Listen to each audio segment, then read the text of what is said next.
விமான ஓட்டிகளுக்கு, பைலட்டுகளுக்கு போதுமான ஓய்வை கொடுக்க வேண்டும் என்பதை கட்டாயமாக்குகிறது அரசு. இது உலகளாவிய நாம்ஸ். ஒருத்தர் போறாருன்னா ஒருத்தர் ஒரு வாரத்துக்கு இத்தனை லேண்டிங் தான் பண்ணணும், இத்தனை லேண்டிங் பண்ணிட்டானா இவ்வளோ ரெஸ்ட் கொடுக்கணும். இது கட்டாயம். நாங்கள் இதை இந்த டேட்டிலேருந்து இதை கட்டாயமாக்க போகிறோம். அதுக்கு தகுந்த மாதிரி நீங்கள் கூடுதல் பைலட்டை எடுங்க.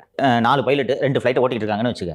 நீங்கள் போதுமான ரெஸ்ட் கொடுக்கணுன்றதுனால 4 பைலட்டு 2 ஃப்ளைட்டுக்கு போதாது, இன்னும் 2 பேரை எடுங்க அப்படின்றது தான் அந்த உத்தரவோட பொருள். ஆனால் இந்தியாவில் இயங்கக்கூடிய பெரும்பாலான விமான நிறுவனங்கள் அதை செயல்பாட்டுக்கு கொண்டு வந்து விட்டன. இந்த இண்டிகோ மட்டும் கவலையே படல.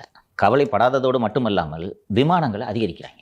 கூடுதல் விமானங்கள்லாம் பண்ணிட்டு அதிகரிச்சுட்டு அவங்க பாட்டு ஓட்டிட்டு இருக்காங்க. அரசாங்கம், விமான சேவைகள் அமைச்சகம் இந்த டேட்லேருந்து கட்டாயம் பஸ் 1/12 கட்டாயம் பஸ்ன்ட்டாங்க. அப்படி இல்லைன்னா ஓட்டாத அப்படின்ட்டாங்க. நீங்கள் என்ன பண்ணுறாங்க? இண்டிகோ நிப்பாட்டிட்டா அவங்களுக்கு தானே சார் நஷ்டம். நிப்பாட்டிட்டா அவங்களுக்கு நஷ்டம் தான். கூடுதலாக பைலட்டுகளே எடுக்க வேண்டும். கம்மி சம்பளத்துக்கு எடுத்தால் சிக்குமாடு மாதிரி போட்டு இவங்களை அட்டின்னு அடிக்கலாம் அப்படின்ற அடிப்படையில் இந்த நிறுவனம் பண்ணிட்டு இருக்கு. 1/12 இது கட்டாயம் பஸ் இவ்வளோ இது எடுக்கலன்னா ஓடக்கூடாதுன்னு சொன்ன உடனே கூடுதல் விமானிகளை எடுப்பதற்கு பதிலாக நான் நிப்பாட்டேன், ஃப்ளைட்டை நிப்பாட்டிச்சா விமானத்தை ஓட்ட ஆள் இல்லை.